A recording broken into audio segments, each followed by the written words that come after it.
রাতের বেলায় এক চোর এক ঘরের মধ্যে ঢুকেছে চুরি করার জন্য। চোর দেখে ওই ঘরের মধ্যে এক বুড়ি মহিলা ঘুমিয়ে আছে।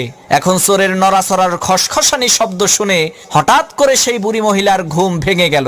চোর কয়, সর্বনাশ, ধরা বুঝি পড়েই গেলাম, এখন কি করি? এমন সময় সেই বুড়ি মহিলা সেই চোরকে বলল, বাবা, তোমাকে তো দেখে মনে হচ্ছে তুমি খুবই সম্ভ্রান্ত পরিবারের সন্তান, মনে হয় বড় কোনো বিপদে পড়ে এই চুরির পেশাকেই বেছে নিয়েছো। ঠিক আছে, কোনো সমস্যা নাই।